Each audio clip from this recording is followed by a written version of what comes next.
डोडा में पोलिंग के दिन मौसर निगरानी के लिए जिला इंतजामिया ने 534 पोलिंग स्टेशंस में से तकरीबन 525 के इर्द गिर्द सीसीटीवी कैमरे नस्ब किए गए हैं और जहां पर बताया जा रहा है कि ये कदम इसलिए लिया गया है ताकि पोलिंग के दिन मौसर निगरानी को यकीनी बनाया जा सके।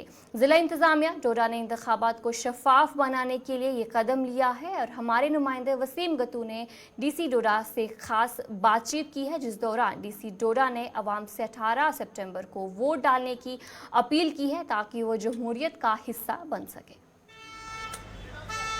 बिल्कुल, अगर हम असेंबली इलेक्शंस के हवाले से बात करें, जिला डोडा के अंदर पूरी तैयारियां जो है मुकम्मल हो चुकी हैं। कुछ दिन के बाद पोलिंग होगी और मेरे साथ खास बातचीत के लिए डिप्टी कमिश्नर डोडा जुड़े हैं और खास बातचीत के लिए जुड़े हैं। आपको बताना चाहेंगे जहां जहां पे भी पोलिंग स्टेशन बनाए गए हैं वहां पे सीसीटीवी कैमरा जो है इंस्टॉल हो रहे हैं। खास बातचीत इन्हीं से जानने की कोशिश करेंगे आखिर क्यों सीसीटीवी कैमराज वहाँ पे लगाए। सर बहुत बहुत शुक्रिया वक्त देने के लिए। जो सीसीटीवी कैमराज आप लगवा रहे हैं, मकसद क्या है उनका और किस तरह से आप देख रहे हैं?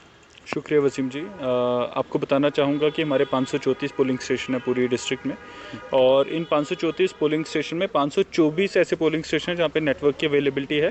10 में भी नेटवर्क है बट कहीं ना कहीं लाइव टेलीकास्टिंग, लाइव वेबकास्टिंग का वहाँ पे इशू आ रहा है। तो जो हमारे 524 पोलिंग स्टेशन हैं वहाँ पे इस बार इफेक्टिव सर्विलांस के लिए, इफेक्टिव मॉनिटरिंग के लिए पिछली बार 55% पे था, इस बार वी आर एमिंग फॉर 100%।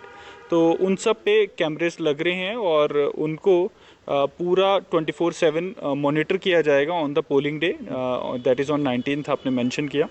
उसका जो कंट्रोल रूम बनेगा वो हमारे डीसी ऑफिस में भी बनेगा और उसके अलावा हमारे तीनों आरओ ऑफिसेज में भी बनेगा। और ये जो सारी वेबकास्टिंग है ये सारी हमारे ऊपर चीफ इलेक्टोरल ऑफिसर और इलेक्शन कमीशन ऑफ इंडिया भी देखेगा। तो इसका लगाने का जो एक पर्पस है वो यही है कि एक फ्री फेयर इलेक्शन कराना जिसमें जो पोलिंग स्टेशन है उस पर बिल्कुल as per rules, as per ECI guidelines election हो, वैसे ही पोलिंग हो और लोगों को जो मतदान करने का एक हक है वो एक ट्रांसपेरेंट तरीके से मिले। तो सर क्या लाइन ऑर्डर कभी ख़राब होता है, क्या उसमें भी आप कोई मदद दे सकता है? देखिए, जो हमारे 524 पोलिंग स्टेशन है उनके अंदर तो कैमरे लग रहे हैं बट हमारे जो ऐसे पोलिंग स्टेशन है जहाँ पे 1000 से ज़्यादा पॉपुलेशन है, हमने प्रपोज किया है कि उसके बाहर भी कैमरे लगें ताकि वहाँ पे लंबी लाइन लगे या फिर क्या पता वहाँ पे बहुत ज़्यादा पॉपुलेशन इकट्ठी हो जाए। तो law and order in polling station वैसे तो हमारी सफिशिएंट डिप्लॉयमेंट रहेगी बट अगर वहाँ पे ऐसा कुछ होता है तो वो भी कैमरे में रिकॉर्ड होगी।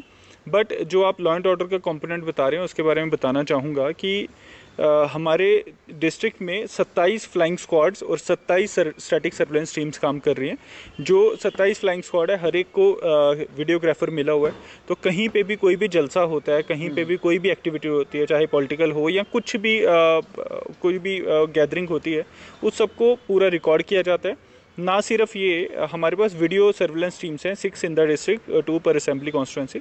तो वो भी हर एक चीज़ को रिकॉर्ड करती है और फिर उसके बाद हमारे ऑफिस में वीडियो व्यूइंग टीम्स हैं जो उनको वॉच करती हैं और देखती हैं कि अगर किसी ने कोई गलती की है, कोई मॉडल कोड की वायलेशन की है तो उसके बेसिस पे रिपोर्ट करके सूटेबल एक्शन लिया जाता है। तो मुझे लगता है इससे भी एक लॉ एंड ऑर्डर पे काफ़ी इफेक्ट पड़ता है, लॉ एंड ऑर्डर की जो सिचुएशंस हैं उनको टैकल करने में और एक पीसफुल एनवायरनमेंट तो क्या अभी तक किसी पे एक्शन किया गया, इस तरह की कोई वायलेशन देखी गई है आपकी तरफ से? देखिए, डोडा टाउन में पिछले कुछ दिनों में कुछ वायलेशंस हो रही हैं। जैसे रात को एक पॉलिटिकल पार्टी की गाड़ियां चल रही हैं तो बच्चे शोर कर रहे हैं।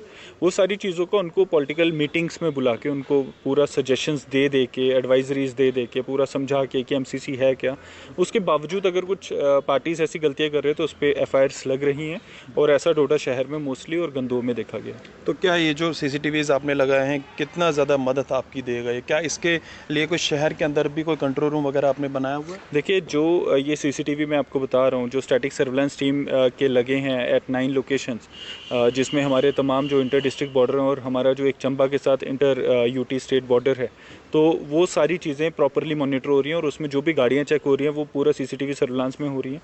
फिर ये जो वीडियोग्राफी भी हो रही है, इन सब की रिकॉर्डिंग प्रॉपरली सेव की जा रही है। तो अगर कल को कोई इशू उठता है कि इसमें क्या हुआ, तो ये सारी चीज़ें जब स्टोरेज में रहेंगी और इनको पूरा प्रॉपरली प्रिजर्व किया जाएगा तो मुझे लगता है कि एक एविडेंस के तौर पे भी काम करेंगे और लॉ एंड ऑर्डर में ये एक अच्छा डेटरेंट होता है जब आपके पास एविडेंसेस हों। बड़ा इंपॉर्टेंट है, कुछ लोग वोट नहीं डालते हैं। मैं देख रहा हूँ आप डोर टू डोर लोगों से भी बातचीत कर रहे हैं, आपकी टीमें जा रही हैं। आखिर में उन लोगों को क्या मैसेज देना चाहोगे? देखिए, मेरा पूरी डोडा की आवाम से एक विनती रहेगी 19 तारीख को पोलिंग है और ये पोलिंग जो होने जा रही है legislative assembly for the J&K UT, ये 10 ईयर के गैप के बाद होने जा रही है और जो एक 370 के बाद एक एडमिनिस्ट्रेटिव चेंज आया उसके बाद आपकी पहली इलेक्टेड गवर्नमेंट बनने वाली है।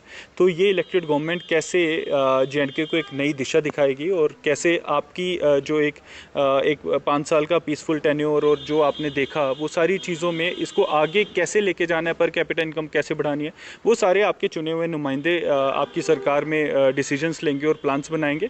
तो अपना कीमती वोट ज़रूर डालें और डेमोक्रेसी को और देश को आगे ले जाने में अपना भरपूर योगदान दें। बहुत बहुत शुक्रिया वक्त देने के लिए। डिप्टी कमिश्नर डोडा हमसे बात कर रहे थे, एक्सक्लूसिव बातचीत कर रहे थे और ओवरऑल सिचुएशन इस वक्त क्या है और जो सर्वेलेंस के लिए कैमरे लगाए उनका फ़ायदा क्या होगा और किस तरह से मॉनिटरिंग रहेगी। गुलिस्तान न्यूज़ के लिए वसीम गुत्तू।